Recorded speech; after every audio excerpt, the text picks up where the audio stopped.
शिक्षा किसी भी राज्य या देश की नींव होती है। मजबूत शिक्षा मजबूत नई पीढ़ी का निर्माण करती है और मजबूत नई पीढ़ी ही विकसित एवं प्रगतिशील राज्य को गढ़ने का आधार बनाती है। छत्तीसगढ़ कोरोना के चलते 1.5 सालों तक प्रदेश में पढ़ाई ठप रही। डर और आशंकाओं के बीच स्कूल खुले भी तो शिक्षक स्कूलों से पढ़ाने के बजाय दिन रात धरने पर बैठ गए, जिससे छात्रों की पढ़ाई अब प्रभावित हो रही है।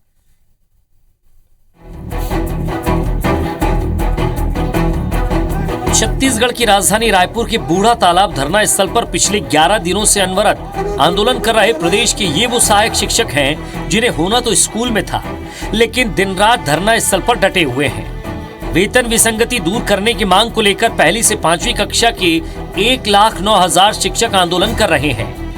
हजारों शिक्षक धरना स्थल पर हैं और हजारों उन्हें समर्थन देते हुए स्कूल से गायब हैं।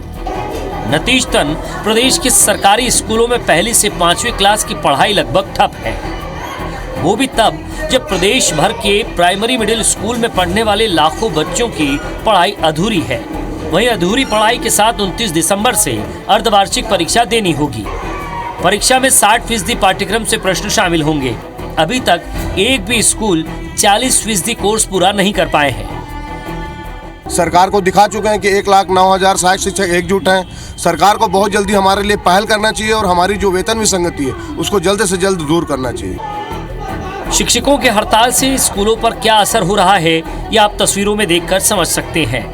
ये नजारा है खपरापट्टी स्कूल का, जहां 75 बच्चों को मात्र एक हेडमास्टर ही पढ़ा रही हैं, तो वहीं सड्डू प्राथमिक शाला में 550 छात्रों को मात्र 2 शिक्षक पढ़ा रहे हैं।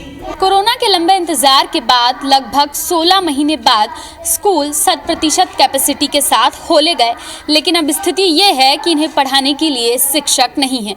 शिक्षक इसलिए नहीं है क्योंकि प्रदेश के 1,09,000 शिक्षक जो हैं वो हड़ताल पर हैं। सहायक शिक्षकों के इस हड़ताल से सबसे ज़्यादा प्रभावित जो हो रहा है वो है प्राइमरी और मिडिल स्कूल। क्या समस्याएं आ रही हैं इन स्कूलों में, आप इस क्लास को देख के समझिए। ये एक क्लास नहीं है बल्कि एक कक्षा में 3 अलग अलग क्लासेस के बच्चे बिठाए गए हैं। यहाँ पर पहली, दूसरी और तीसरी के बच्चे बिठाए गए हैं। ये यहाँ के हेडमास्टर हमारे साथ, उनसे बात करते हैं। क्या दिक्कतें आ रही हैं आप लोगों को? बहुत दिक्कतें आ रही हैं। दिक्कत ये है कि 70 बच्चे, 75 बच्चे और मैं अकेली टीचर, एक सर आते हैं वो स्कूल लगवा के चले जाते हैं। कितने बच्चे हैं आपके यहाँ? की संख्या कितनी है बच्चों की? 345। कितनी पढ़ाई प्रभावित हो रही है क्योंकि 4 शिक्षक हड़ताल पर हैं, सैकड़ों की संख्या में बच्चे हैं। ऐसे में पढ़ाई कितनी प्रभावित हो रही है? पढ़ाई तो हो रही है प्रभावित। वहीं इस मामले में सत्ता पक्ष और विपक्ष का क्या कहना है, आप ही सुन लीजिए। देखो, जो ने मन वादा करे रही 3 साल पहले अपन घोषणा पत्र में कि जतेक शिक्षक है ओकर मन के जतेक वेतन विसंगति है ओला दूर करे जाही, वो मन ला रेगुलर करे जाही, और अपन वादा ला मन पूरा नहीं करत है। जो नहीं सरकार है एला बच्चा मन के भी चिंता नहीं है और शिक्षक मन के भी चिंता नहीं है। और ये कोरोना काल में भी हम पूरा मदद करे हैं, ओकर बावजूद भी वो हड़ताल में लगातार सरकार के प्रयास है।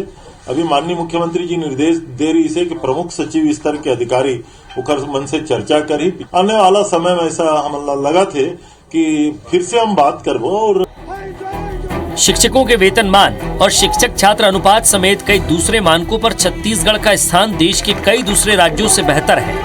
फिर क्या कारण है कि हम स्कूल शिक्षा के मामले में सबसे आखिरी पायदान पर आते हैं? इस बात के लिए जितनी जिम्मेदार सरकार है उतने ही जिम्मेदार शिक्षक भी।